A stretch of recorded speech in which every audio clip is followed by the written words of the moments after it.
በስመ አብ ወወልድ ወመንፈስ ቅዱስ አሐዱ አምላክ አሜን። በክርስቶስ ክርስቲያን በወልድ ውሉድ በመንፈስ ቅዱስ መንፈሳውያን የተባላችሁ የክርስቶስ ቤተሰቦች የእናታችን የቅድስት ድንግል ማርያም የአስራት በኩራት ልጆች ሁላችሁም በያላችሁበት በወደደን ባፈቀረን በጌታችን በመድኃኒታችን በኢየሱስ ክርስቶስ ፍጹም ሰላምታ ሰላም ልላችሁ ወዳለሁ። ከድሚያችን ይሄንን ቀን ሰዓት ደቂቃ ባርኮ ቀድሶ እግዚአብሔር ለዚህ ለተቀደሰ ቀን አድርሶናልና ለቅድስት ሥላሴ ክብር ምስጋና ይግባው። አትለይምና እናቱ እናታችን ወላዲተ አምላክ እመብዙሃን ለስም አጠራሯ ክብር ምስጋና ይድረሳት። እንኳን ለእናታችን ለቅድስት ልደታ ለማርያም እንደዚሁም ለመላእኩ ለቅዱስ ራጉኤል እንደዚሁም ደግሞ ለነብየ እግዚአብሔር ቅዱስ ኤልያስ መታሰቢያ ክብረ በዓል በሰላም በጤና ደረሰን። እንደዚሁም በዕለተ ተዘክረው ለሚሉ በሐምሌ 1 ቀን ቅዱሳን አደረሳችሁ። አን ዝክር ተከታታዮች ቤተሰብ ሁላችሁንም በመግቢያው ላይ ፍጹም በሆነው በክርስቶስ ሰላምታ እንዳቀረብኩላችሁ ይሄንን ገድል ድርሳናት ስንክሳር የምትሰሙ በድጋሚ እንዳትረሱ ሁሉ ጊዜም አንድ ብርጭቆ ውሃ በማዘጋጀት ይሄንን ገድል አምናችሁ ጸልያችሁ ሰምታችሁ በጽሞና ብትጠጡት ከያዛችሁ ደዌ ትፈወሳላችሁ። ብትጠመቁት ከያዛችሁ ከአጋንንት ስራት ትፈታላችሁ። እንደዚሁም በቤታችሁ የተለያየ መንፈስ ቢላክ ወይም ተልኮም ከሆነ ካለም ምትፈትሹበት የምታባረሩበት የምትጠበቁበት ስለሆነ ሁላችሁም ይሄን እንድታደርጉ በቅዱሳኑ ስም ጠይቀብላችሁ እጅግ በጣም ደስ እያለኝና እየበረታው ሲሆን እናንተም ደግሞ በእውነት እንድታበረቱኝ ስለምፈልግ ለሁሉም ምእመናን ሼር በማድረግ ራሳችሁም ላይክ በማድረግ መልካም የሆነውን አስተያየታችሁን በመጻፍ እንደዚሁም ደግሞ ሰብስክራይብ በማድረግ እንድታግዙኝ በእውነት ሁላችሁንም እጠይቃለሁ። የቅዱሳን መታሰቢያ ለበረከት ስለሆነ አንድም ከህይወታቸው አንድም እግዚአብሔር ከሰጣቸው ቃል ኪዳን በረከት ስለምናገኝበት ይሄንን ሁላችሁም እንድታደርጉ በቅዱስ እግዚአብሔር ስም ጠይቃችኋል። በሶስተኛ እንግዲህ አገልግሎታችንን እንድትደግፉልን በተለይ ቴንኪው የሚለውን ባተን ስትጫኑ እንግዲህ አገልግሎቱን መደገፍ የምትፈልጉትን ያክል እንድትረዱ ይጠይቃልና በዚሁ አጋጣሚ ብዙ መስራት የምፈልጋቸው ነገሮች ስላሉ በዚህ መልኩ እንድታግዙን ሁላችሁንም ጠይቃለሁ። በመቀጠል በሶስተኛ በአራተኛ ደረጃ ላስቀምጠላችሁ የምፈልገው ነገር እግዚአብሔር ያደረገላችሁን ቅዱሳን በዚህ ገድል ድርሳናት ሰምታችሁ ህይወታችሁ ብዙ የተቀየረ እንዳላውቃለሁ ጥቂቱን እየመጣችሁ እየነገራችሁኝ ነበርና በእናንተ መልካም አስተያየት እግዚአብሔር ያደረገላችሁን ድንቅ ተአምሮን ለመመስከር ጀምረናል። ብዙዎቻችሁ እየላካችሁልን ነው፣ እናመሰግናለን። አሁንም ከሁላችሁ ይሄንን ተጠብቃለሁ። እኔም እንዲህ ያደረኩ አስተላልፋለሁ። የእግዚአብሔር የክርስቶስ ቤተሰቦች እንዴት ዋላችሁ? የማህበረ ዝክረ ቅዱሳን ወንድሞች እህቶች እንዴት ዋላችሁ? በየሰዓት አቆጣጠራችሁ ብርሃነ ሥላሴ እንዴት ነህ? እንደምን ነህ ልጄ? እኔ አመተ ማርያም ባላለው ልጄ ዘንድሮ በ2017 ተይዛ ቋሚ 5 ሆስፒታል ገባች። ለመውለድ ስታመጥ ውላ ደህና ነች እያሉ ደህና ነች እያልን ውለን ማታ ጊዜ ሲመሻሽ ወደ መዋለጃ ቤት ገባች። እዛ ስገባ ደከመች። ምን ሆነች ተብሎ ተንጫጫን። ሌላ ሆነ ቤተሰቡ። ኧረ ምንም አትሆንም ቅዱስ ዮሐንስ ነው ዛሬ ዮሐንስ ዶክተር ነው ስንት ጊዜ አክሞ ስንት ጊዜ እዚህ ያደረሰኝ አምላክ እዚህ በአምላክ ዮሐንስ ነውና ልጄን ይምራታል ብዬ ለአምላክ ለመንኩት። አምላክም ለምኘው አላሳፈረኝም። ቅዱስ ዮሐንስ፣ ቅድስት ልደታ ማርያም፣ ቅዱስ ራጉኤል፣ ቅዱስ ሉቃስ ነበረ ቀኑም። አምላካቸውን ለምነው እነሱ ማማለው ልጄን አዳኑልኝ። ተገላገለች በኦፕሬሽን። ከተገላገለች ደግሞ እሷም ደህና ሆነች። ሕፃኑ ደግሞ ደከመ፣ ታመመ ተባለ። በ3 ቀኑ ሕፃኑንም ኦፕሬሽን አድርገው ያለው ችግር ፈቱለት። ከዛም 23 ቀን ሆስፒታል ይዛ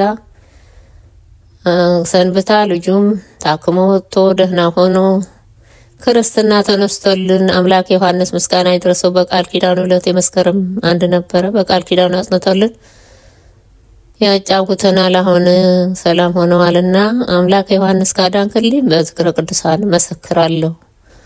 ይሄንን ሕፃን ከማርክ ልጇንም ማርላት፣ እሷን አድነህልኛልና እሷንም ሕፃን ማርላት ብዬ ምሮላታል። ሁሉም ሰላም ወጥተውልኛል። ለእኔ የሰማ አምላክ ለእናንተ ሁሉ ይስማችሁ። እኔም ሌላ ምስክርነት መመጣበት አለ፣ በራሴ መሰክራለሁ። ጸበልም እየተጠመቁ ሕክምናም እየወሰድኩ ነው፣ መሰክራለሁ። ለምስክርነት ያውቃሽ በሉኝ፣ ጸልዩልኝ። የልጄ መጀመሪያ ደረሰልኝ፣ ደስታ አስተላልፍልኝ። ብርሃነ መስቀል ከነልጆቹ ከነቤተሰብ ሰላም ያርግህ። ይሄም የጀመርከው ጸሎት በርታበት። ብዙ ሰው የታደለ እየዳነበት ነው፣ እያዳመጥንህ ነው። ልጄ እግዚአብሔር እድሜና ጤና ይስጥ። ደህና ደርልኝ። ድርሳነ ኢያቄም ወሐና። በስመ አብ ወወልድ ወመንፈስ ቅዱስ አሐዱ አምላክ አሜን። በጥንት ነገር ከዚህ ወደዚህ ሊሉት የማይቻል ከመዋቲ ሰው ልብ ስውር በሆነ አኗኗሩ በማይመረመር ሰማያትና ምድርን በፈጠረ በእግዚአብሔር አብ ስም ነገር ግን አኗኗሩን እሱ ብቻ የሚያውቅ መሰረት በባህሪ አባቱ ከእግዚአብሔር አብ ጋር አንድ በሚሆን በእግዚአብሔር ወልድ ስም ዓለም ሳይፈጠር በሚስጥር ከአብ የተወለደ ሥራ ተከናውኖ ሳያልቅ በፊት ከአብ በሰረጸ በእግዚአብሔር መንፈስ ቅዱስ ስም በምክርም በመንበርም አንድ የሆነ መላእክትና በሰው አንደበት በፍጥረት ሁሉ አንደበት ለዘላለሙ አሜን። ከምድር እስከ ሰማይ ያለ ዝምታና ያለ ጉድለት ክብር ምስጋና ይገባውና ፈጽሞ ወደሚታይበትና ፍጥረቱን ሁሉ ለማስማማት ነጥሮ ትልቅ ብርሃን ከመውጣቱ በፊት ከከርስ ባህሪ የውሃ ምንጭ ከመውጣታቸው ምድር ሳትፈጠር በፊት ቀኝ ወደ ተከተለቻት ገነት በአምሳልህና በመልክህ ፈጠረ። ያስገባኸው የአባታችን የአዳም ክብርና የእናት ገናናነት እንናገር ዘንድ አስቀድመ የእዝራ ሱቱኤልን አንደበት እንደ ከፈትክ አቤቱ የኔንም አንደበት ክፈትልኝ። እኔንም የገነትንም የምድርን ክብር እናገር ዘንድ ያሳስበኛል። ምድር ማለት ቅድስት ሐና ስትሆን ገነት ማለት ደግሞ እመቤታችን ቅድስት ድንግል ማርያም ናት። በቅድስት ሐና ጸሎት ሕዝበ ክርስቲያን ያድነን። ከገነት ከተባለችው ከእመቤታችን የተገኘው ፍሬ ክብር ምስጋና የሚገባው ጌታችን መድኃኒታችን ኢየሱስ ክርስቶስ ነው። ለዘላለሙ ይሁንልን ይደረግልን አሜን። አንድ አምላክ በሚሆን በአብ በወልድ በመንፈስ ቅዱስ ስም ክርስቶስ ዳግመኛ በቅድስት ሐና ጸሎት ለዘላለም ያድነን ለዘላለሙ አሜን። ሀብቱን እየሰፈረ ለሁሉም ለእያንዳንዱ የሚሰጥ መጠን ጸጋውን የሚሰጥ የሆነ ረድኤተ እግዚአብሔርን አጋዥ በማድረግ የአባታችን የቅዱስ ኢያቄምና የእናታችን የቅድስት ሐናን ድርሳን መጽሐፍ ማንበብ እንጀምራለን። ወደ ሰማይ ያረገው ክርስቶስ ነው፣ ወደ ምድርም የወረደው ክርስቶስ ነው። ከሰማይ በላይም ያለ እርሱ ነው። አስቀድሞ የነቢያትን ቀጥሎ የሐዋርያትን ሶስተኛ የሊቃውንትን ትንቢት ይፈጸም ዘንድ የመጣ እርሱ ነው። እሷን በሰማይና በምድር የሚመሰላት የሌላት ቅድስት ንጽሕት ብርክት የሆነች ማርያም በኩል ኢያቄምና ሐናን በወለዱልን ምክንያት በማድረግ ታላቅ ሀብትና ጸጋን ከዚህ በኋላም ደግሞ ተሰጠን። ልብ በማድረግ አድምጡኝ። የቅድስት ሐናን ክብር ልንገራችሁ። ያማረና የተወደደ ቁርባንን ወደ እግዚአብሔር ፊት የሚያሳርጉ የክቡራን ካህናት ልጅ ናት። እናቷ ፋስቲናም ከሰባቱ ትውልድ በፊት ከእስራኤል ቤት የተገኘች ናት። ሰባትም ትውልድ የተባሉት ቴክታ በሕልሟ ያየቻቸው ሰባቱ ሴቶች ልጆቿ ናቸው። ሰባተኛዋም ጨረቃ የተባለችው የኢያቄም ሚስት የሆነችው ቅድስት ሐና ናት። እሱ ባሳየው መልክ ይሰራት ዘንድ ሙሴን እግዚአብሔር አዞት የሰራት በገዳም በአባቶቻችን ዘንድ ስትኖር የነበረች የምስክርነት ድንኳንም እመቤታችን ድንግል ማርያም ናት። እንዲህ አለ፣ እኔ ልዑል እግዚአብሔር የሰው ልጅ ቤት በሰራው አላድርምና ሰማይ ዙፋኔ ነው፣ ምድርም የእግሬ መረገጫ ናት። ለማረፊያ ምን አይነት ቤት ትሰሩልኛላችሁ አለ። እግዚአብሔር በሙሴ ዘመን የተተከለችው ድንኳን በሰሎሞንም ዘመን የተሰራው ቤት ጎንና ጎኗ በእግዚአብሔር ቃል ኪዳንና ሕግ የተሰራ የሕግ ጽላት የምታድርባቸው ነበሩ። 10 ቃላትም በእግዚአብሔር እጅ ተጽፈውባታል። በእንቁ አምሳል እንደ ሰው እግር መልአክ ሰንፒር በሚባል እንቁ የተለበጠች ናት። ቃሉን ብቻውን እየሰማ በምስጋናው መጋረጃ ተሰውሮ ይኖራል። እግዚአብሔር ለሙሴ ፊቴን አይቶ መዳን የሚቻለው የለም እንዳለው፣ ነገር ግን የወደድኩትን ሰው በደመና ውስጥ አነጋግረዋለሁ እንጂ። ስለዚህ የምስክር ድንኳን ያላት አፈጣጠሯ ያማረ ቅድስት ሐና ናት። እንደዚሁም በቀኝ በግራዋ በውስጧም ምሰሶች አንድ ናቸው። እስከ መጨረሻው ዘመን ድረስ ለልጅ ልጅ ሁሉ መታሰቢያ ይሆን ዘንድ የተሰራውን ሥርዓት በየቆመበት ይፈጽም ዘንድ ከምስራቅ እስከ ምዕራብ በየወገናቸው ጸንተው ይኖራሉ። እነዚህም ኢያቄምና ሐና ቦታ ይባላሉ። አንጋድ የተባሉ እስራኤላውያን በየነገዳቸው በየወገናቸው ከኢያቄምና ከሐና እስከ እመቤታችን አንድ ይሆንባታል።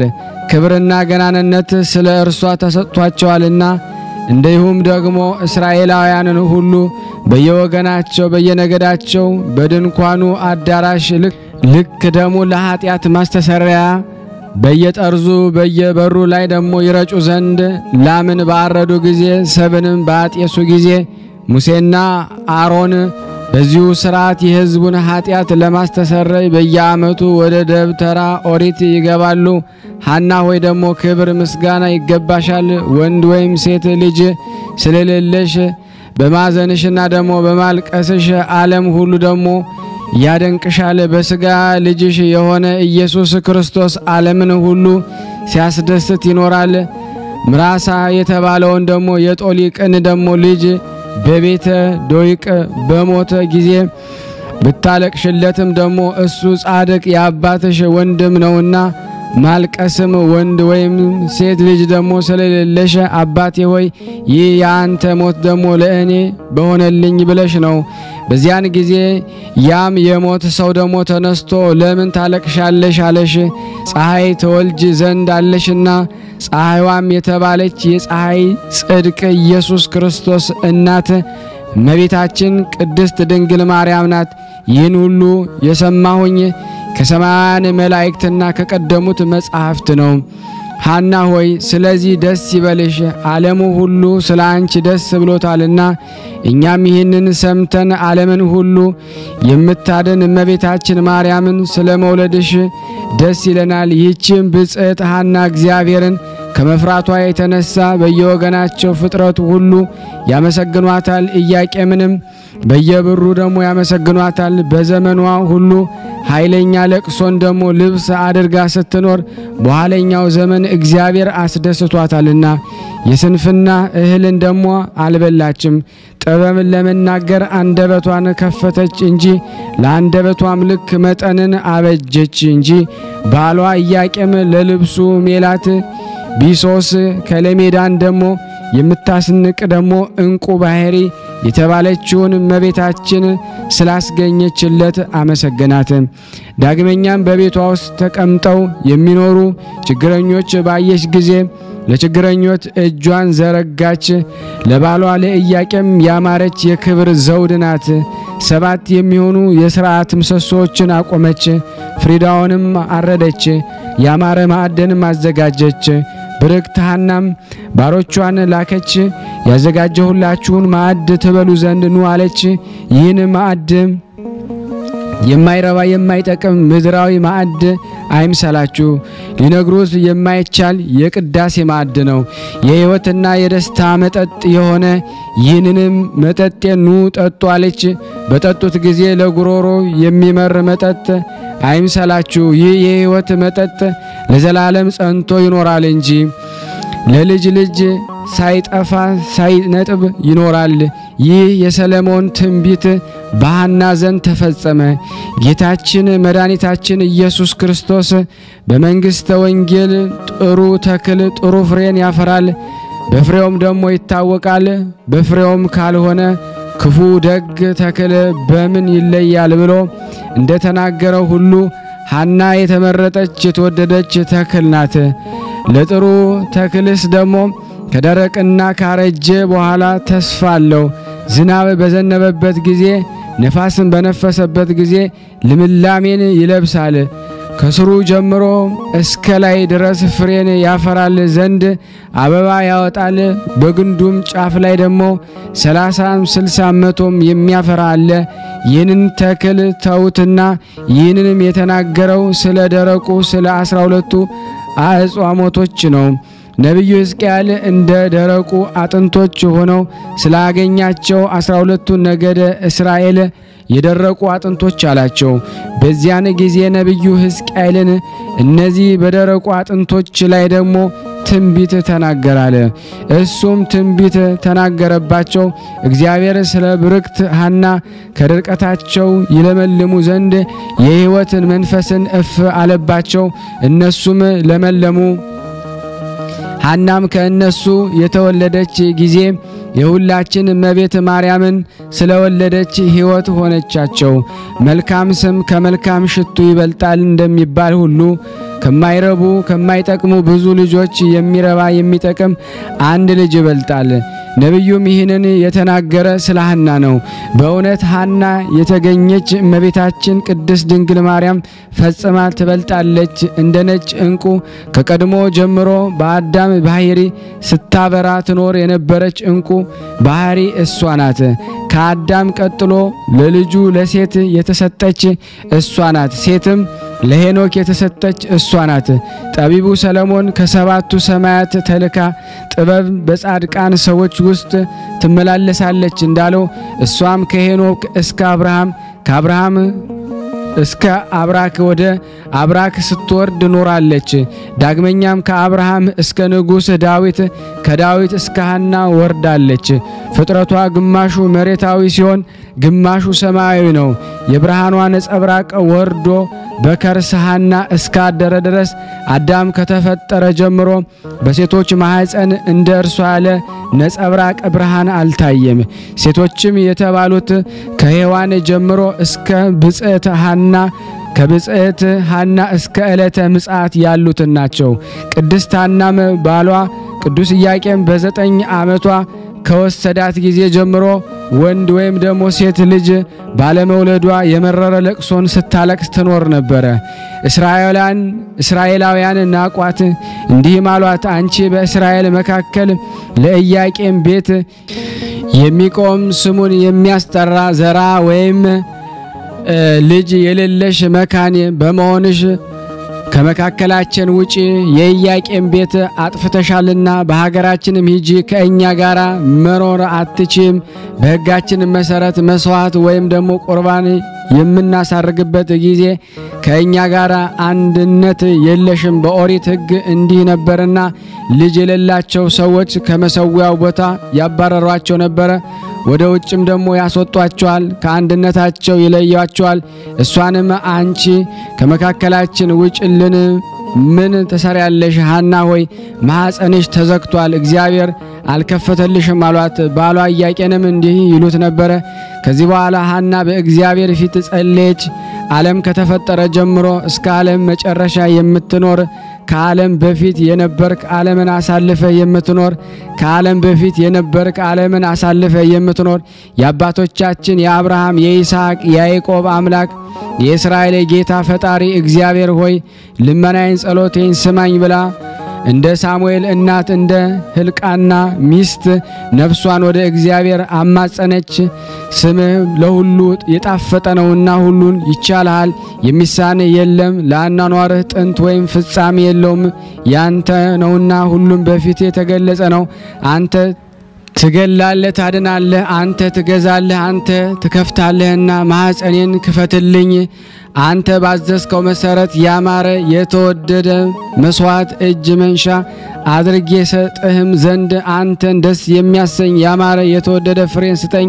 ጸሎቴን ሰምተህ ልመናዬን ተቀብለ የለመንኩን ካልፈጸምክልኝ ያማረ የተወደደ ዘር ካልሰጠኝ አባቶቼ ለዘላለም ወደሚኖርበት የሞት ሀገር እኔንም ውሰደኝ። እኔ አኗኗሬም የከፋ የልብ ሐዘንተኛ ስሆን በምድር ላይ ደግሞ መኖርን ደግሞ ለምን እመኛለሁ? የእስራኤል ሴቶች ልጆችንም በደስታ ተሸክመው እኔን ይዘባበቱብኛል፣ ልጅ ባለመውለድም ይስቁብኛል።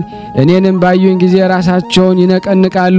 አቤቱ ጌታዬ ፈጣሪ ሆይ ደግሞ የተናገርኩኝ የተሳልኩኝ ደግሞ የእኔን የገረድህን ስቃይ እይ ተመልከት ብላ ደግሞ በእስራኤል ሴቶች መካከል ሐና ልመናን አበዛች። ባሏ ኢያቄም ዓይኖቿ ወደ ምድር ደግሞ ሲመለከቱ ሕሊናውን ግን ወደ ሰማይ አንቅቶ ሳይናገሩ ሁሉን የምታውቅ አቤቱ የእስራኤል አምላክ ጌታ እግዚአብሔር ሆይ ለምን በጠላቶች መሳቂያ መዘባበቻ አደረከኝ? የልቤን ሕመም የሰውነቴንም ጭንቀት እንድትመለከት ዓለምን ካለመኖር ወደ መኖር አምጥተ የፈጠርክ አንተ ነህና ፀሐይና ጨረቃንም የምታፈራርቅ አንተ ነህ ብሎ ጸልየ። ስለዚህም ልመናዬን ዘወትር ስማኝ፣ የልቤንም ጭንቀት ደግሞ አቅልልኝ። የጥበብና የአእምሮ መንፈስ ያለው ወደ አንተ መስዋዕት አርጌ የማቀርበው ልጅ ስጠኝ። በእግዚአብሔር ሁሉ ዘንድ የተናቅኩኝ ታደርገኝ። አንተ ብዙን ትንሹን ብዙ ማድረግ ትችላለህና። ከዚህም በኋላ ጸሎታቸውን በጨረሱ ጊዜ እግዚአብሔር የሐናን ሐዘን አየ። ከቀድሞ ጀምሮ ከምትኖርባት ሰባቱ ሰማያት ነጭ ወፍ ወርዳ በማኅፀኗ ስታደር ሌሊት በራእይ ታየቻት። ኪሩቤል እንደ ሰው እጅ በምስጋና ይጋርዳት ነበረ። በእጁም ደግሞ የሕይወትን ገመድ ተይዟል። ይህም ደግሞ የሕይወት መንፈስ በነጭ ኦፍ አምሳል በሐና ራስ ላይ ደግሞ ተቀመጠ። ባህሪዋ ደግሞ ከኢያቄም አብራክ ወጥቶ በሐና ማኅፀን ባደረ ጊዜ ይህችም ባህሪ ሐና በጋብቻ ሕግ ደግሞ በማኅፀኗ ተቀበለቻት። ይህን ባህሪ ደግሞ የእመቤታችን ማርያም ሥጋ ነው። ነጭ ባህሪም ደግሞ የተባለው ደግሞ ንጽሕናዋ ነው። ነጭ ወፍም የተባለው ነፍሷ ነው።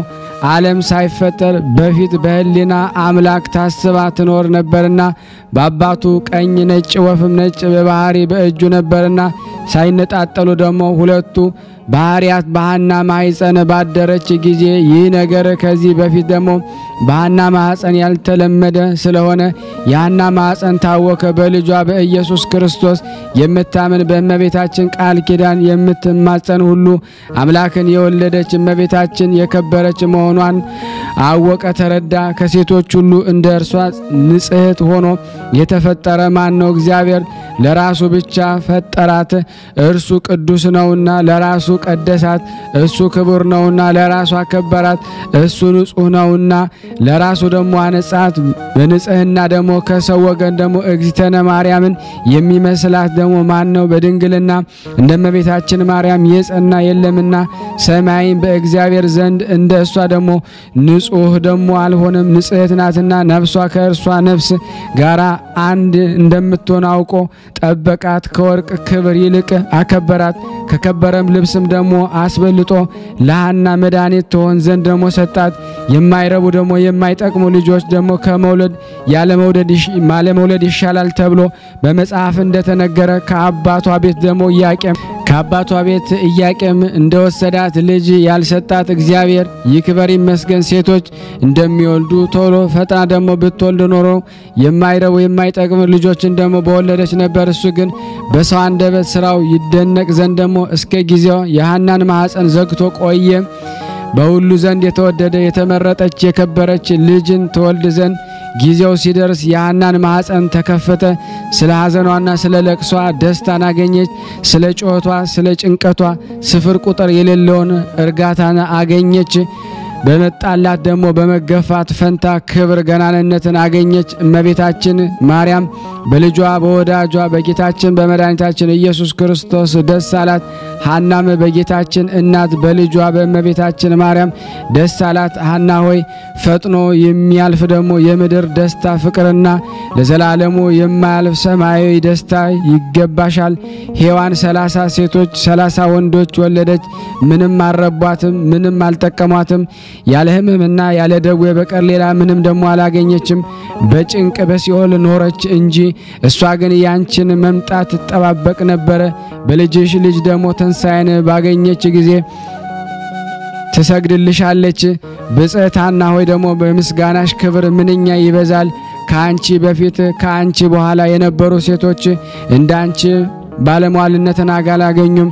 ሄኖክን የወለደችው የያሬድ ሚስት ባረካስ ስንኳ ጤና አላገኘችም፣ ሞትንም ደግሞ አላመለጠችም። አጥንቶቿም በሲኦል ውስጥ ደግሞ ተዘሩ እንጂ እሱ ግን ደግሞ ከሞት እጅ ደግሞ አመለጠ። በነፍስም ደግሞ ተጭኖ ደግሞ በንፋስም ተጭኖ ወደ ሕይወት ሀገር ገባ። እሱ እስከዛሬ በሕይወት ደግሞ አለ። ለምን ለእናቱ በጎ ነገርን አላደረገላትም? እሱ ለዘላለም በደስታ ቦታ ደግሞ ይኖራል። እሱ ግን ደግሞ በመከራ ቦታ እስከዛሬም ደግሞ በጭንቅ ትኖራለች። ሐና ግን አንዲት ልጅ በወለደች ጊዜ ደግሞ ከዚህ በኋላ ደግሞ ዳግመኛ ሞትን አላየችም። ስጋዋ ደግሞ የመለኮት ስጋ ስለሆነ ኖህን ደግሞ ከወለደችው ከሃይከል አንቺ ትበልጫለሽ። እሱ ከንፈር ውሃ ደግሞ ድኗልና ከንፈር ውሃ ድኗልና ብቻዋንም ደግሞ ቀርቷልና የጽድቅ ተክል ሆኖ ደግሞ ለዘላለም ይኖራልና ይልቁንም ለዘላለም ለእርሱና ደግሞ ለዘርኡ ቃል ኪዳን ሆኖ የሚኖረውን ደግሞ የግዝረትን ደግሞ ስርዓት ደግሞ ከፈጸመ ከአብርሃም እናትና ከሄረና ደግሞ አንቺ ትከብሪያለሽ። ብጽዕት ሐና ሆይ ደግሞ ሳራ እና ደግሞ ርብቃ ከእግርሽ ደግሞ ጥፍሮች ደግሞ እንደ አንዲቷ እንኳ ደግሞ አይሆንም። አንቺ የሕይወት እናት ነሽና ሕይወት ደግሞ የተባለች ደግሞ እመቤታችን ማርያም ናት። ሰማይን ምድርን ስለ እርሷ ደስ ይላቸዋል፣ እግዚአብሔር ለእሷ ሰው ሆኗልና። ብጽዕት ሐና ሆይ ደግሞ ግፍሽ እንደ ሰማይ የራቀ ሆነ፣ እንደ ደመና ምድርን ደግሞ ጋረደ። በግፍሽ መጠን ወሰን የሌለውን ደስታን አገኘሽ። ይህንን ደስታ ደግሞ ያገኘስ ድንቅ ስራውን ደግሞ ፍጹም ቸርነቱን ከሆነ ደግሞ ከእግዚአብሔር ለልጅሽ ስለ ድንግል ማርያም ነው። እግዚአብሔር አስቀድሞ ሰውን ይመረምራል፣ ወርቅና ብርን በእሳት እንዲፈትኑት ደግሞ ወዳጆቹን ይፈትናል። ወዳጆቹንም የሚፈትናቸው ደግሞ በሕመም በችግር ነው። ሐናን ከዘመዶቿ ከእስራኤል ግፍን በትዕግስት ትቀበል ዘንድ ልጅ በመከልከለ አስቀድሞ ፈተናት። የሐሳቧን ትዕግስት ታውቋልና በብዙ ሐዘን ለቅሶ ጥሩ እድልን አደላት። ይህንን የሚቀማት የለም። ነቢያት በብዙ ጾምና ድካም ወደ መንግሥተ ሰማያት እንገባለን እንዳሉ ሐናም ይህንን የነቢያትን ትንቢት ትፈጽም ዘንድ በየዕለቱ የሚደርስባትን ችግርና መከራ ታግሳ ስትቀበል ኖረች። ስለዚህ መንግሥተ ሰማያትን ወረሰች። መንግሥተ ሰማያት የተባለው የልጅ ልጇ ጌታን መድኃኒታችን ኢየሱስ ክርስቶስ ነው።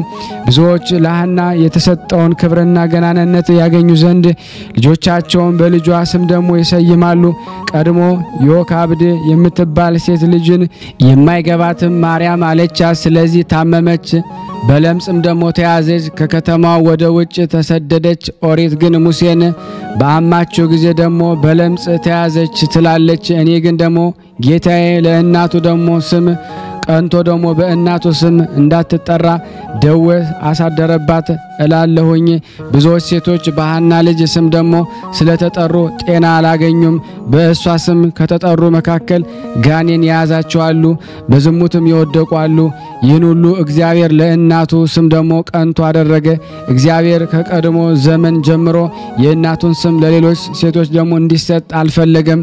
እግዚአብሔር እንደኔ ያለ ነቢይን ከወንድሞቻችሁ መካከል ያስነሳላችኋል ብሎ ሙሴ ለእስራኤል ልጆች ደግሞ የነገራቸውን ስሙ። የዛም ነቢይ ስም ደግሞ እግዚአብሔር ይባላል።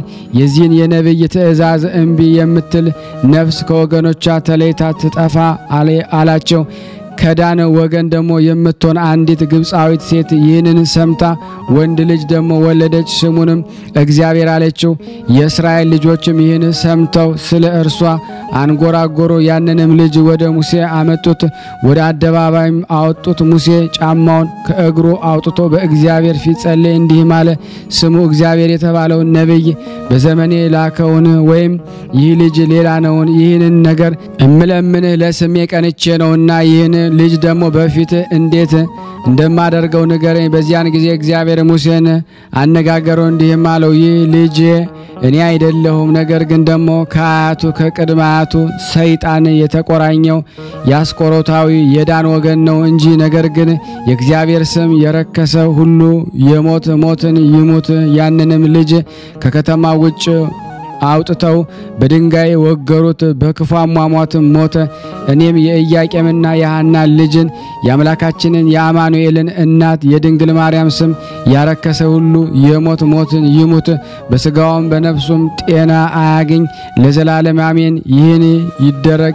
የቅድስት ኢያቄምና የቅድስት ሐና የእመቤታችን የቅድስት ድንግል ማርያም ልመናዋ በእኔና በእናንተ በሁላችን በሕዝበ ክርስቲያን ላይ ጸንቶ በእውነት ለዘላለሙ ይኑር አሜን። ያቀረብነው ጸሎታችን ልመናችን እግዚአብሔር ይቀበል፣ እንደ ቸርነቱ ነው እንጂ እንደኛ ኃጢአት ብዛት አይሁን።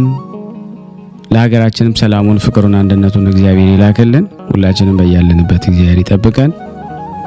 ፍቅሩን፣ ሰላሙን፣ አንድነቱን ይላክልን። ከቅዱሳኑ በረከት ያሳደርብን ዘንድ በአንድነት አባታችን ሆይ እንበል። አባታችን ሆይ በሰማያት የምትኖር ስምህ ይቀደስ፣ መንግስትህ ትምጣ፣ ፈቃድህ በሰማይ እንደሆነች እንዲሁም በምድር ትሁን። የዕለት እንጀራችንን ስጠን ዛሬ፣ በደላችንን ይቅር በለን እኛም የበደልነውን ይቅር እንደምንል። አቤቱ ወደ ፈተና አታግባን ከክፉ ሁሉ አድነን እንጂ መንግስት ያንተ ናትና፣ ኃይል፣ ክብር፣ ምስጋና ለዘላለሙ አሜን። እመቤታችን ቅድስት ድንግል ማርያም ሆይ በመልአኩ በቅዱስ ገብርኤል ሰላምታ ሰላም እንልሻለን። በሐሳብሽ ድንግል ነሽ፣ በስጋሽም ድንግል ነሽ። አሸናፊ እግዚአብሔር እናት ሆይ ሰላምታ ላንቺ ይገባሻል።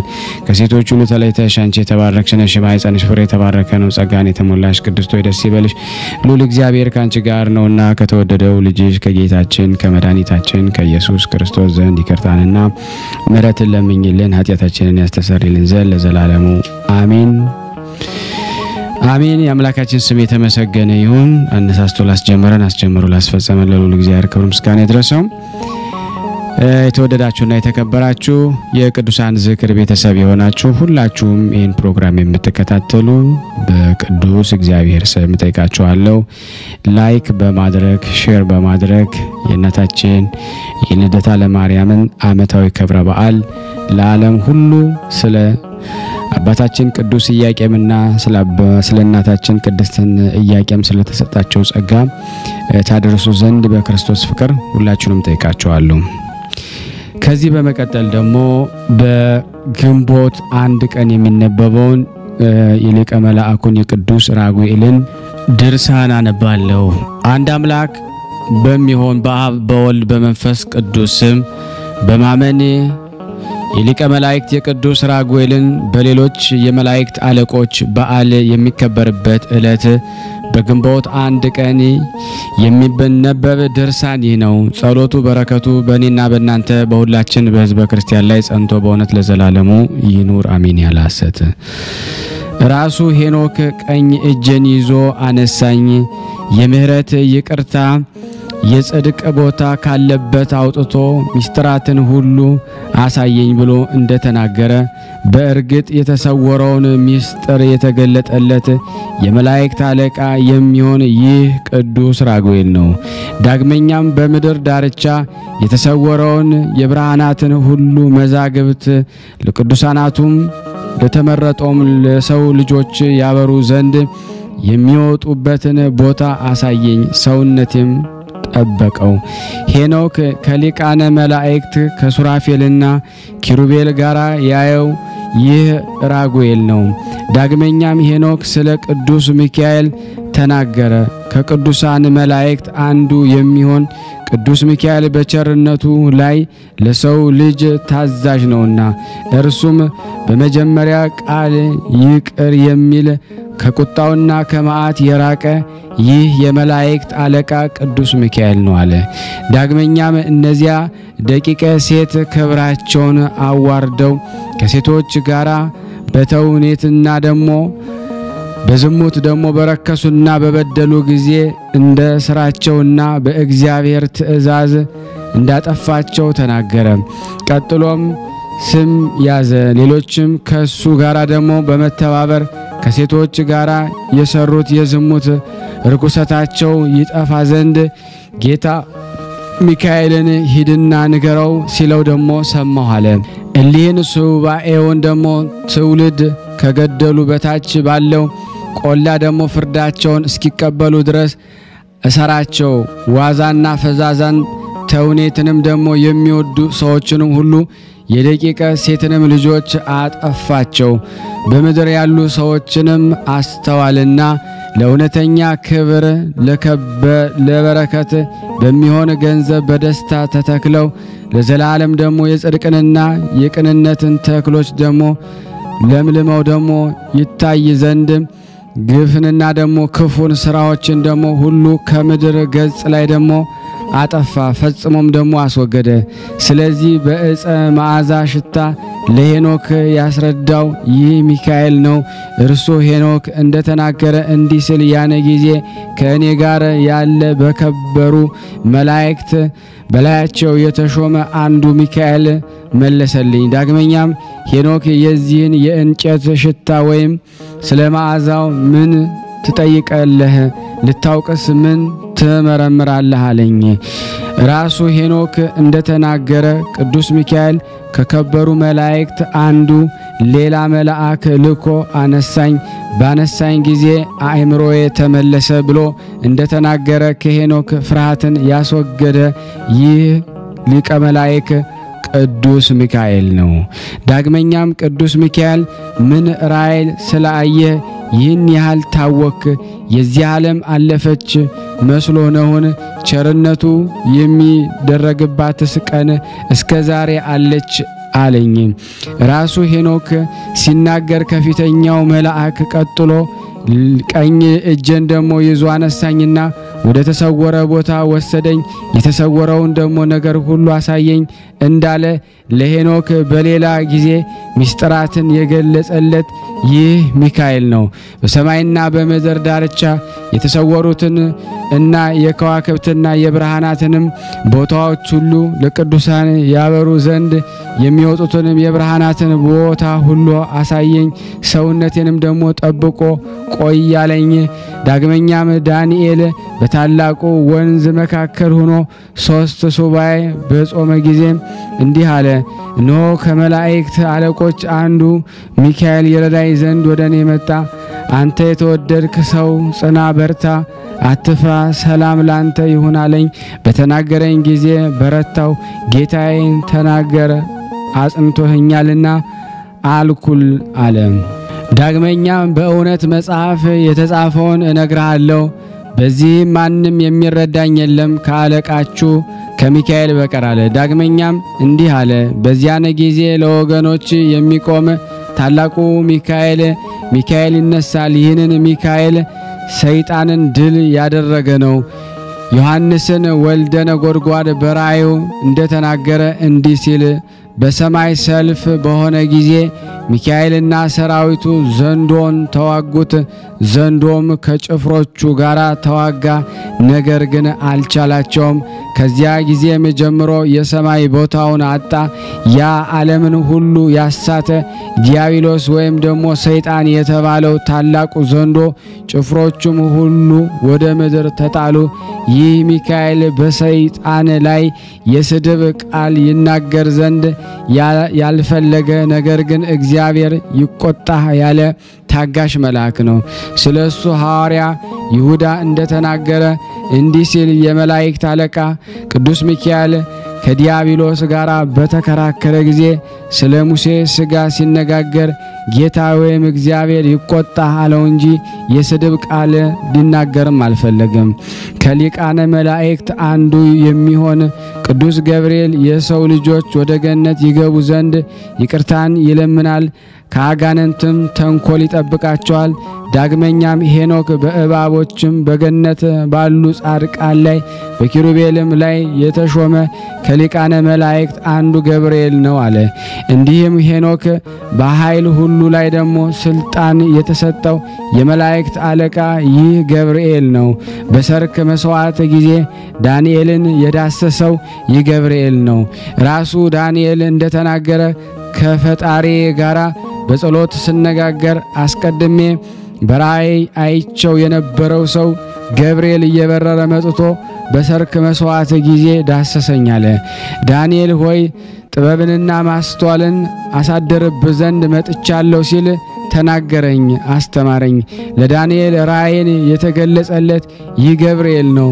ዳንኤል በኡባል ወንዝ መካከል ስለዚህ ሰው አስታወቀው ብሎ የሚጮኸውን የሰውን ድምጽ ሰማው። ይህም ራእይን የገለጽኩልህ እኔ ገብርኤል ነኝ አለ። ሄኖክ ስለ ገብርኤል እንደተናገረው እግዚአብሔር ገብርኤልን ወደ ተናቁ ሰዎች ወደ አመንዝራዎች ልጆች ሂድ፣ የአመንዝራዎችንም ልጆችን ለኃጢአት የሚተጉ የሴቶችንም ልጆች ከሰው ለይተህ አጥፋቸው ያለው ይህ ገብርኤል ነው። በእግዚአብሔር ፊት የምቆም እኔ ገብርኤል ነኝ። ስለዚህ የምስራች ነግረህና አበስር ዘንድ ወደ አንተ ተልኬያለሁ በማለት ለዘካርያስ የተገለጸለት ይህ ገብርኤል ነው። እነሆ ከላይ የነገርኩ እስኪሆን ድረስ ዲዳ ትሆናለህ፣ መናገርም አይቻልም። ዘመኑ ወይም ደግሞ ጊዜው ሲደርስ የሚፈጸመውን ነገር የነገርኩን አላመንክምና ያለው ይህ ገብርኤል ነው። እነሆ ገብርኤል ለዘካርያስ እንደነገረው ነገሩ ደረሰ፣ ተፈጸመ። የቅዱስ ራጉኤል ጸሎትና በረከቱ ከኔና ከናንተ ከሁላችን ከሕዝበ ክርስቲያን ላይ ጸንቶ በእውነት ለዘላለሙ ይኑር አሜን። ያለ ሐሰት እንደ ቸርነቱ ነው እንጂ እንደኛ ኃጢአት ብዛት አይሁን። ክፉን ያረቅልን፣ መልካሙን ያምጣልን። የሚረብሸንን ክፉን ሳጥናኤል በቅዱሳን መላእክት ኃይል ይጣልልን፣ ማህበራችን ይጠብቅልን። ጸሎት ልመና ድካማችንን እግዚአብሔር ይቀበልልን። እንዲህም ብለን ቅዱስ ልጅ እንዳስተማረን ስምህንና ገናናውን ስምህን ጠራለን። አባታችን ሆይ በሰማያት የምትኖር ስምህ ይቀደስ፣ መንግስትህ ትምጣ፣ ፈቃድህ በሰማይ እንደሆነች እንዲሁም በምድር ትሁን። የዕለት እንጀራችንን ስጠን ዛሬ፣ በደላችንን ይቅር በለን እኛም የበደልነውን ይቅር እንደምንል፣ አቤት ወደ ፈተና አታግባን ከክፉ ሁሉ አድነን እንጂ መንግስት ያንተ ናትና ኃይል፣ ክብር፣ ምስጋና ለዘላለሙ አሜን። እመቤታችን ቅድስት ድንግል ማርያም ሆይ በመልአኩ በቅዱስ ገብርኤል ሰላምታ ሰላም እንልሻለን። በሐሳብሽ ድንግል ነሽ፣ በሥጋሽም ድንግል ነሽ። የአሸናፊ እግዚአብሔር እናቱ ሰላምታ ላንቺ ይገባሻል። ከሴቶች ሁሉ ተለይተሽ አንቺ የተባረክሽ ነሽ፣ የማኅፀንሽ ፍሬ የተባረከ ነው። ጸጋን የተሞላሽ ቅድስት ሆይ ደስ ይበልሽ፣ ልዑል እግዚአብሔር ካንቺ ጋር ነውና ከተወደደው ልጅሽ ከጌታችን ከመድኃኒታችን ከኢየሱስ ክርስቶስ ዘንድ ይቅርታና ምሕረትን ለምኝልን ኃጢአታችንን ያስተሰርይልን ዘንድ ለዘላለሙ አሜን። ምስጋና ይሁን አንድ አምላክ ለሚሆን ለአብ ለወልድ ለመንፈስ ቅዱስ ዛሬም ዘወትርም ለዘላለሙ አሜን። ውድና የተወደዳችሁ የክርስቶስ ቤተሰቦች በድጋሚ ይህንን ፕሮግራም የምትከታተሉ የቅዱሳን ዝክር ቤተሰቦች ሼር ላይክ ማድረጋችሁን በስላሴ ስም ሁላችሁም ጠይቃለሁ። ከዚህ በመቀጠል ደግሞ የግንቦት ወር የነብይ ኤልያስን ድርሳን በስላሴ ስም አነባለሁ። አንድ አምላክ በሆኑ በአብ በወልድ በመንፈስ ቅዱስም በግንቦት ወር የሚነበብ የነብይ ኤልያስ ድርሳኔ ነው። የአምላኩ በረከት ከሁላችን ሕዝበ ክርስቲያን ጋር ለዘላለሙ ጸንቶ ይኑር አሜን። ከዚህ በኋላ በጦርነት አሸናፊ የሆነ ኤልያስ ንጉስ አክዓብን ከእንግዲህ ሂድና ብላ ጠጣ፣ የዝናብ ድምጽን ደግሞ ተሰምቷልና አለ። አክዓብም ይበላና ይጠጣ ዘንድ ወደ ኤልያስ ግን ደግሞ ወደ ቀርሜሎስ ተራራ ወጣ፣ ወደ ምድርም ሰገደ፣ ራሱን በጉልበቱ አደረገው። ሲጸልይም ወዳጆቹን ወጣና ወደ ባህር ተመልከታለው። ይህም ልጅም ደግሞ ተመለከተና ወደ ኤልያስ ተመለሰ።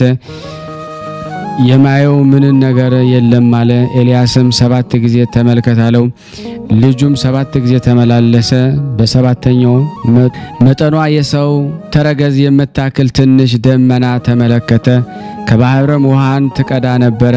በሰባተኛው ዓመት እኩሌታ የኤልያስ ልቦና ከዓመት ወደ ምህረት ተመልሷልና ይህ ልጅም ለኤልያስ ነገረው። ኤልያስም ዝናብ እንዳያገኝ ሂድና በሰረገላ ይሄድ ዘንድ ለአክዓብ ንገረው አለ። ከዚያ በኋላ መልእክተኛ ወደ ዱር ይወጣ ካለ ወደ ቤቱም ይግባ። እንስሳም ያለው ከ3 ዓመት ተኩል በኋላ ከመጣ ከዝናብ ውሽንፍር ኃይል የተነሳ እንዳይጠፋ ይሰብሰብ እያለ ለሁሉም አዳረሰ። አክዓብም በሰረገላው ላይ ደግሞ ተጭኖ ከእስራኤል ጋር ሄደ። የእግዚአብሔር ልጅም ወደ ኤልያስ መጣ። ወገቡን በኃይል ደግሞ አስታጠቀው። በአክዓብ ፊትም ደግሞ ሮጠ። ወደ ቤትም ለመድረስ ቀደመው። ከዚህ በኋላ ወዲያና ወዲህ እስከሚመላለስ ድረስ ሰማይ በደመና ጠቆረ። አውሎ ነፋስ መጣና ደግሞ ዝናብ ወረደ።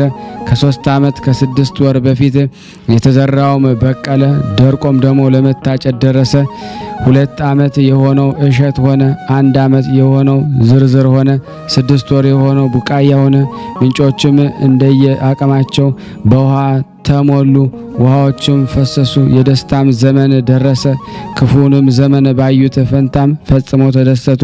ወንድሞቼ ሆይ ደግሞ በረሃቡ ዘመን መጨረሻ የዝናብን ውሃ ተሸክማ የታየች የዚችን ደመና ምሳሌ ስሙ።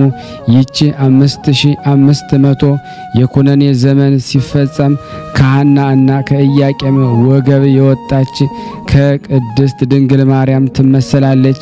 ይቺ ሰይጣን በሰው ልጆች ሁሉ ስለ ተበረታታባት ከእግዚአብሔር የመራቅ ዘመን ነው። በዚህም የረሃብ ዘመን ሰዎች በችግር በሐዘንና በስቃይ ነበሩ።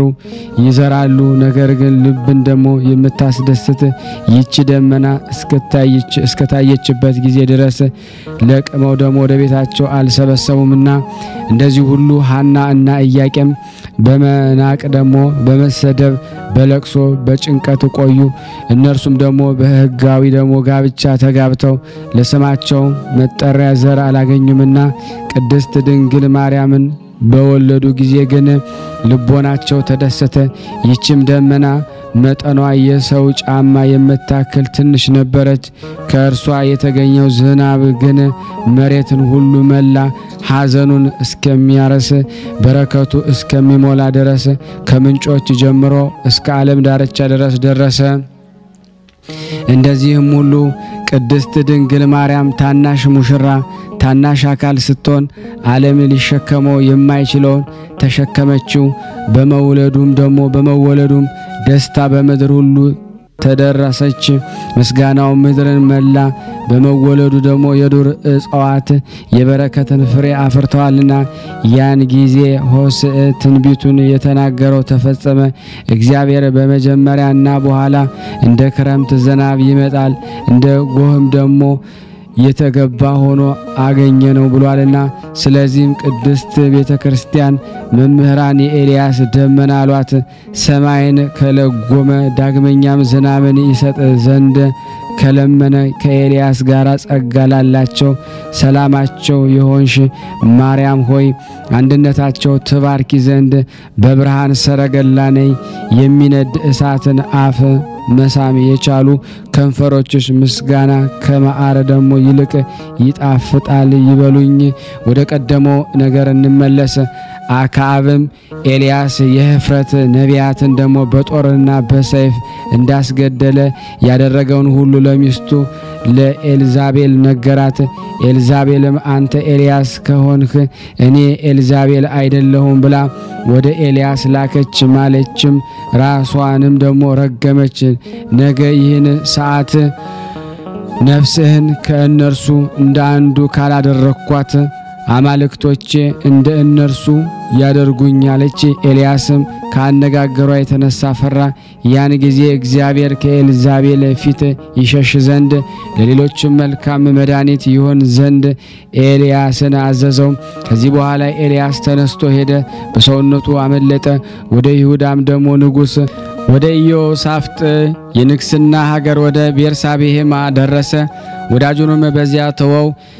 ከዕለታት አንድ ቀን ወደ ምድረ በዳ ደግሞ መንገድ ሄደ።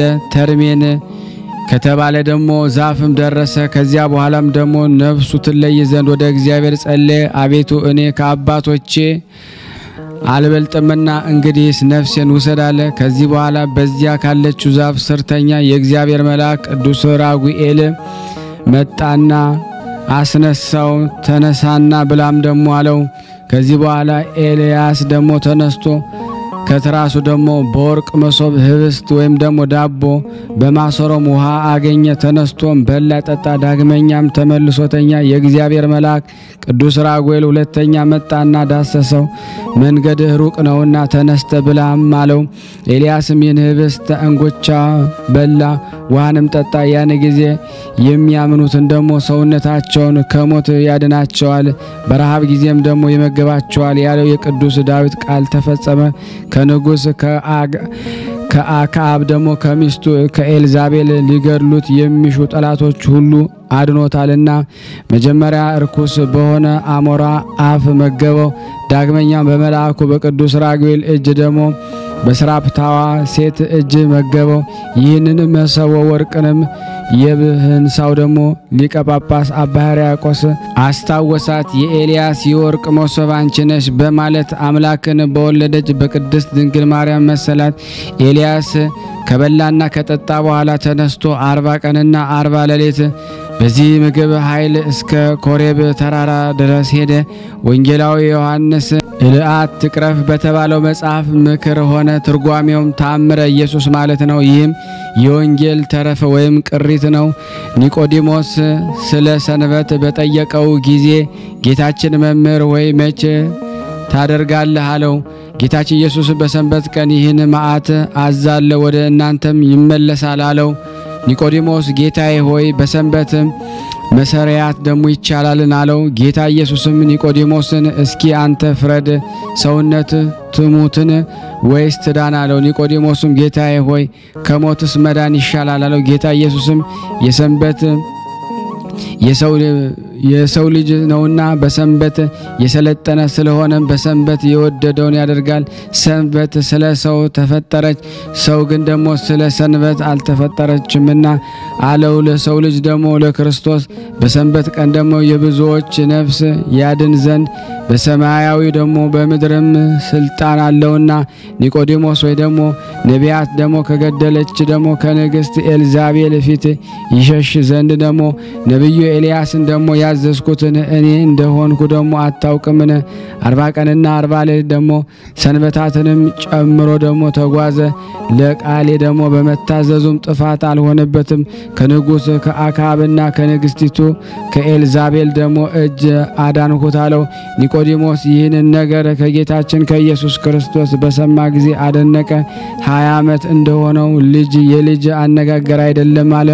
ወንድሞቼ ሆይ ከአበይት ነቢያት አንዱ የሆነው የዚህ ታላቅ ነብይ ገናናነት ክብሩም ከሐዋርያት እንደማያንስ አስተውሉ። በመላእክት እጅ ከሰማይ የወረደው ኃይልም የሆነው የተመገበው ህብስት የጠጣ ውሃ እንደ ክርስቶስ ስጋና ደም ተቆጠረለት። ስጋዬን የበላ ደሜን የጠጣ ከእኔ ጋር ይኖራል ያለው። ዳግመኛ ይህ ህብስት የበላ የዘላለም ሕይወትን ያገኛል እንጂ አይሞትም በማለት ጌታችን በወንጌል የተናገረው ተፈጸመ። ኤልያስም ሳርፍ ደግሞ ሳይበላ ሳይጠጣ በዚህ ህብስት ኃይል ብቻ ለ40 ቀን ያህል ደግሞ ተጓዘ። ከእርሱ በኋላ ለሚነሱ ለተቀደሰው ምስጢር ለሚቀበሉ ጻድቃን ምሳሌ ሆናቸው።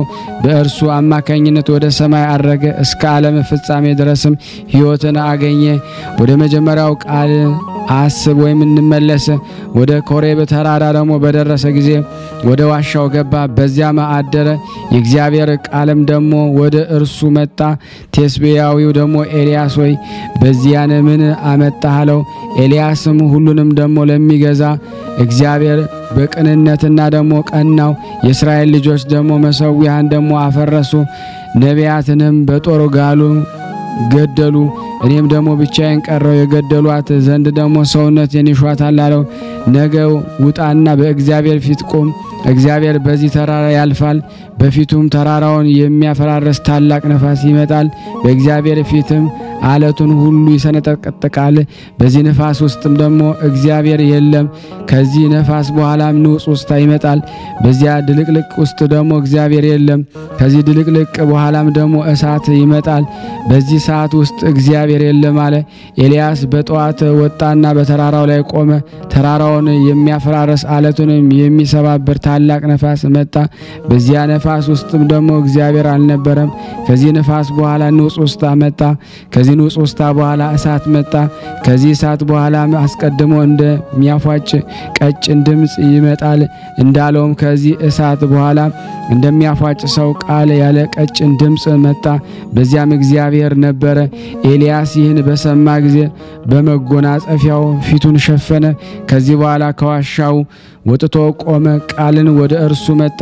ቴስቢያዊው ደግሞ ኤልያስ ሆይ ከዚህ ለምን መጣህ አለው። ሁሉን የሚገዛ ለእግዚአብሔር ቀናው። የእስራኤል ልጆች ደግሞ ሕግን ዘንግተዋል፣ መሠዊያን ደግሞ አፍርሰዋል፣ ነቢያትንም በጦር ገድለዋል። እኔም ብቻዬን ቀረው፣ ሰውነቴን ይገድሏት ዘንድ ደግሞ ይሿታልና አለ። እግዚአብሔር ተመለሰና ወደ መንገድ ሂድ፣ በደማስቆ ባለው ምድረ በዳ መንገድ እለፍ፣ ደርሰን በሶርያ ይነግስ ዘንድ አዛሄልን ደግሞ ቀባው። የናሜስን ልጅ ኢዮኔምንም በእስራኤል ላይ ይነግስ ዘንድ ደግሞ ቀባው። ከኤሊሜላሂ ወገን ከሚሆን የሳፍጥ ልጅ ኤልሳዕንም በአንተ ፈንታ ነቢይ ይሆን ዘንድ ቀባው። ከአዛኤል ጦር ያመለጠውን ደግሞ ይገድለው፣ ከኢዮር ጦር ደግሞ ያመለጠውን ኤልሳ ደግሞ ይገድለው። 7000 ሰዎችንም አስቀረሁ። ሁሉም ደግሞ ለበዓል ወይም ለጣዖት ያልሰገዱ ናቸው አለው። ጳውሎስ ለሮሜ ሰዎች በጻፈው መልእክቱ እስራኤልን ወደ እግዚአብሔር በከሰሰበት ጊዜ አቤቱ ነቢያትህን ገደሉ፣ መሠዊያህንም አፈረሱ፣ እኔ ብቻዬን ቀረው፣ ሰውነቴን ፈለጓት እያለ የተናገረውን የነቢዩ ኤልያስን ቃል እንደ ከሰሳቸው ቆጠረው። የተገለጠለትን ምን አለው? በዓልን ወይም ጣዖትን ያላመለኩ 7000 ሰዎችን አስቀረው አለው። በዚህም ሁሉ ደግሞ ዛሬ በዚህ ዘመን በጸጋ ተመረጥኩ። የቀሩ ሰዎች በእግዚአብሔር አመኑ። የእስክንድርያው ሊቀ ጳጳስ ቴዎዶሲዮስም የጳውሎስን ቃል ተረጎመ። ነቢያትህን ደግሞ ገደሉ፣ መሠዊያን አፈረሱ፣ ያለ እኔ የቀረ የለም፣ ሰውነቴንም እነሆ ይሿታል በማለት ከእግዚአብሔር ጋር የተነጋገረውን የነቢዩን ቃልንም አጸደቀው። ነቢዩ የተናገረው ነገር እውነት ነው፣ የከሰሳቸውም በሐሰት አይደለም። በዚያን ዘመን የእግዚአብሔር ስም የሚጠራውን የእግዚአብሔርን ቃል የሚያስተምረውን ቅዱስ ሁሉ ደግሞ የእግዚአብሔር ቃል እንዳይናገር ኤልዛቤል አሳዳዋለችና፣ ስለዚህ ይህ ቅዱስ ነቢይ ከእነሱ እንደ አንዱ ደሙን ደግሞ ያፈስ ዘንድ ይሻ ነበረ። በመሆኑም ሰማያዊ ኢየሩሳሌም ሳለች በምድር እኖር ዘንድ ፈለጓት። የለኝም ደግሞ ስለ ጌታችን እንደተገደሉ ነቢያት አክሊል ደግሞ አቀናጃለሁ አለ። ነገር ግን በሕይወት ሳለ ስለምትገድለት መልካም ነገር ቸሩ እግዚአብሔር አልፈቀደም። ይህንን ቅዱስ ነቢይ እንደ አንተ በሕይወት ያሉ አገልጋዮች አሉኝ። እነርሱም ስለ ይሁዳና ስለ እስራኤል የልብ ደግነትን ደግሞ እንደ አንተ ያዝናሉ። ነገር ግን ደግሞ እስከምትከራከርልኝ ድረስ ይገድሉ ዘንድ አልተዋቸውም። ዛሬም በዚህ ዘመን አንገቱ በደነደነ በዚህ ሕዝብ ላይ ምስክር ሁን። ለጻድቃንና ለኃጥአን ድርሻ ይሆን ዘንድ በፈጠርሁት ፍጥረት ሁሉ ምስክር ትሆናለ። ቅድስት ከሆነች ድንግል ሰው እነሆ እሆን ዘንድ በምድር ካሉ ከሰዎች ልጆች ጋር አደር ዘንድ ደግሞ እመጣለሁ አለ። በሥርዓቱም በሕግ የተጻፈውን ደግሞ ነገር እፈጽማለሁ። ከክፉ ምግባራቸው የተነሳ ለዲያብሎስ ስለተገዙ ለሰው ልጆች ሕይወት ብቻዬን በመቀበለው ሞትን ደግሞ ትእዛዝ አጠፋለሁ። እርሱም በራሳቸው ፍቃድ ብቻ አገልጋዮች የሆኑት ናቸው፣ የእግዚአብሔር ትእዛዝ አልተቀበሉምና። ወዳጅ ምእመናን ሆይ ስለዚህ ነቢይ የምነግርህን ስማ አስተውልም። የእግዚአብሔር ቃል ነገ ውጣ፣ በተራራውም ላይም ደግሞ በእግዚአብሔር ፊት ቁም። ተራራውም የሚገለጥበት ዕለቱን ደግሞ የሚሰነጠቅበት ታላቅና ጽኑ ነፋስ ይመጣል፣ ከእርሱም በኋላ እሳት ይመጣል። በእነዚህ ሦስቱም እግዚአብሔር የለበትም። ከእነዚህም በኋላ ደግሞ እንደሚያፏጭ ቀጭን ድምፅ ይመጣል። በዚያን እግዚአብሔር አለ እንዳሉ ልብ አድርግ። ነገሩ ደግሞ ትርጓሜው አንተ በሥጋ በሕይወት እያለ በነፋስ በንውጽውጽታ በእሳት ወደ እኔ አሳርጋለሁ ሲለው ነው። ፊቱን በመጎናጸፊያ ሸፍኖ ከኤልያስ ጋር እግዚአብሔር የተናገረበትንም የኮሬብ ተራራ ነው። በዚያ ተራራ አስቀድሞ በነድ እሳት ሆኖ ደግሞ በአምድ ደመና አነጋግሮታል። ይህንም ለሙሴና ለኤልያስ ለሁለቱም በደብረ ታቦር የመገለጡን ምልክት ነው። ከእግዚአብሔር ጋር የተነጋገርክ የእግዚአብሔር ቅዱስ ኤልያስ ሆይ እስራኤልን ወደ እርሱ ከሰስካቸው፣ ዛሬ ግን ይቅር በል እንጂ አትክሰስ። በበደሉ ጊዜ ይህን ድርሳን አንብበው ከተማጸኑም ለበደሉ ሰዎች ደግሞ ከጌታ ከእግዚአብሔር ዘንድ የንስሐ ዕድሜንም ለምንላቸው። የእኛን ተፈጥሮ ድክመት አንተ ታውቃለህና በፍጥረቱ ሁሉ ደግሞ አንደበት ምስጋና የሚገባው እግዚአብሔር ቸር እንደሆነ ታውቃለህና ለዘላለም አሜን። ነቢይም በነቢይ ስም የተቀበለ ከአምላኩ ከእግዚአብሔር ዘንድ ዋጋን ያገኛል። የይሳኮር ወገን የሚሆን የአማቴ ልጅ የዮሐናስ እናት ስሟ ማቲያ የምትባል አንዲት መበለት ከተቀበለችው ከኤልያስ በረከት ያገኛል። እስራኤል ለእግዚአብሔር የሚሰዋበትን ባፈረሱ ከንቱ ደግሞ ጣዖትን ያላመለኩ ነቢያትን በተገደሉ ጊዜ ከነቢያት ሞት ብቻውን የቀረ የኤልያስ ሞትን ከጌታው ለመነ። ነገር ግን በኋለኛው ዘመን ምስክር የሆነው ዘንድ ልመናውን አልተቀበለውም። ለአምላኩ ሕግ ለሚቀና እንደ ፉጨት ያለ የጌታውን ድምጽ ለሰማ የሚያቃጥል የፊቱን መልክ ደግሞ በመጎናጸፊያ ለሸፈነ ለኤልያስ ሰላምታ ይገባል። እኔ የማላየውን አንተ ታየዋለህና ጠላት በመጣ ጊዜ በነጭ ሐር ሸፈነ ለዘላለሙ ተጠብቀን ዘንድ አሜን። የቅዱስ ኤልያስ በረከት በእኔና በእናንተ በሁላችን በሕዝበ ክርስቲያን ላይ ጸንቶ በእውነት ለዘላለሙ ይኑር አሜን። ያለ ሐሰት ያቀረብነውን ጸሎት ልመናችን ይቀበል እንደ ቸርነቱ ነው እንጂ እንደኛ ኃጢአት ብዛት እንዳይሆን በአንድነት አባታችን እንበል። አባታችን ሆይ በሰማያት የምትኖር ስምህ ይቀደስ፣ መንግሥትህ ትምጣ፣ ፈቃድህ በሰማይ እንደሆነች እንዲሁም በምድር ትሁን። የዕለት እንጀራችንን ስጠን ዛሬ፣ በደላችንን ይቅር በለን እኛም የበደልነውን ይቅር እንደምንል። አቤቱ ወደ ፈተና አታግባን ከክፉ ሁሉ አድነን እንጂ መንግሥት ያንተ ናትና ኃይል፣ ክብር፣ ምስጋና ለዘላለሙ አሜን። እመቤታችን ቅድስት ድንግል ማርያም ሆይ በመልአኩ በቅዱስ ገብርኤል ሰላምታ ሰላም እንልሻለን። በሐሳብሽ ድንግል ነሽ፣ በሥጋሽም ድንግል ነሽ። የአሸናፊ እግዚአብሔር እናቱ ሰላምታ ላንቺ ይገባሻል። ከሴቶች ሁሉ ተለይተሽ አንቺ የተባረክሽ ነሽ፣ የማኅፀንሽ ፍሬ የተባረከ ነው። ጸጋን የተሞላሽ ቅድስት ሆይ ደስ ይበልሽ፣ ልዑል እግዚአብሔር ካንቺ ጋር ነውና ከተወደደው ልጅሽ ከጌታችን ከመድኃኒታችን ከኢየሱስ ክርስቶስ ዘንድ ይቅርታና ምሕረትን ለምኝልን ኃጢአታችንን ያስተሰርይልን ዘንድ ለዘላለሙ አሜን። ምስጋና ይሁን አንድ አምላክ ለሚሆን ለአብ ለወልድ ለመንፈስ ቅዱስ ዛሬም ዘወትርም ለዘላለሙ አሜን።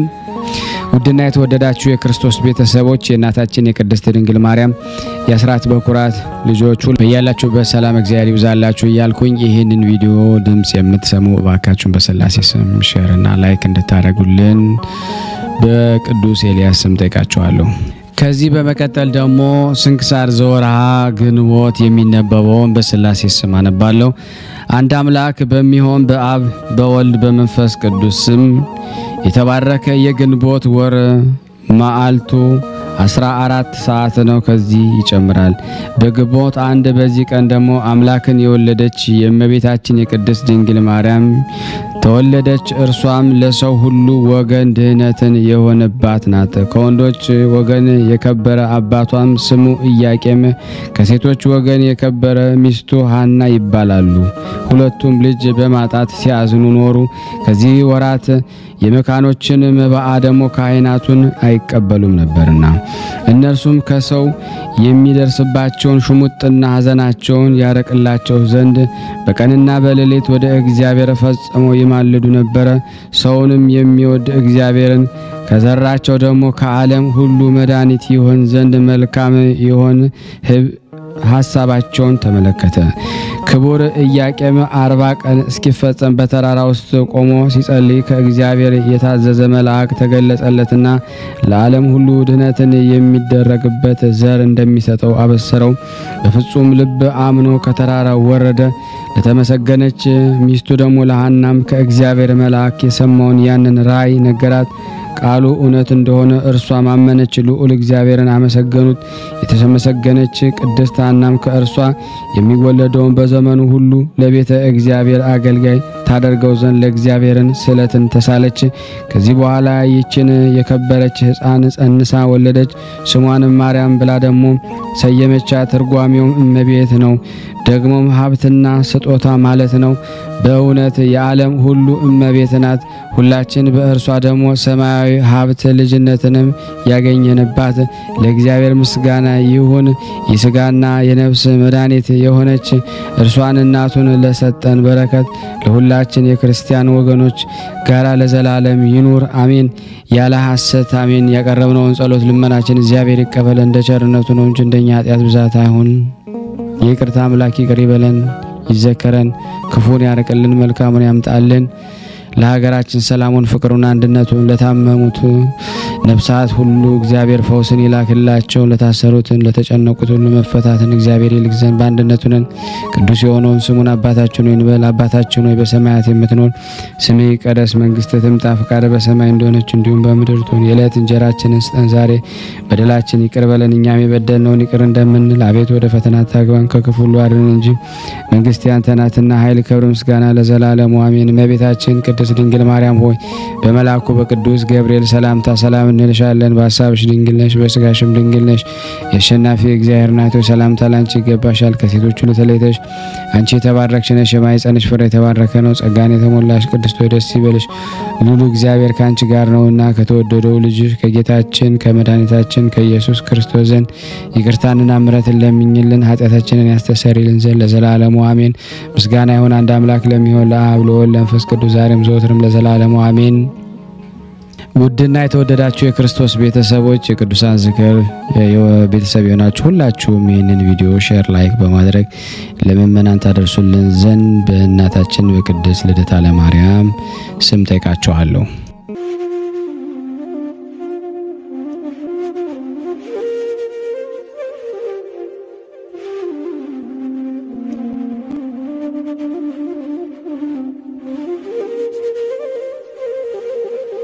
እየተመገቡ ነው የሚገኙት። ዛሬ ግድፍት ቀን ነው፣ ግን ያው በሽሮ ነው ያገኘው ሁሉ ሲጾሙ ከርመው በዚህ ነው እየተመገቡ ነው። በዚህ ውስጥ ነው የሚስተናገደው። የሚያስፈልገውን በሙሉ የሚያገኘው ከቤተ እግዚአብሔር ነው እና በረከት መቅመስ ይችላል። ለዛ ነው የእግዚአብሔር ቤት የተባለው። ሁሉም ጌታ አግኝቶበት የሚሄድበት ቤት ነው። ቤተ እግዚአብሔር ይባርክ። በረከት ቅመሱ፣ አረፍ በሉ ነው። እጅግ አድርጌ ማሳሰብ ወደው ይሄን ነው። ስለ ቅዱስ ገብርኤል ብላችሁ እንደምትልኩ በጣም ተስፋ አደርጋለሁ። በኢትዮጵያ ንግድ ባንክ ቀጥታ መላክ ለምትፈልጉ እዚህ ጋር ባለው ቁጥር ላኩ። እንደዚሁም ደግሞ አሜሪካና ወደ ካናዳ አካባቢ ያላችሁ በዜል ቁጥር መላክ ለምትፈልጉ እንደዚሁም የዜል ቁጥራችን እዚህ ጋር አስቀምጠናል። ካሻፕም ለምትፈልጉ የካሻፕ ቁጥር እዚህ ጋር እንደምትፈልጉት አለ። እንደዚሁም ፔይፓል በፔይፓል መላክ ለምትፈልጉ በሁሉም መልኩ አለላችሁ። እንግዲህ የምትችሉትን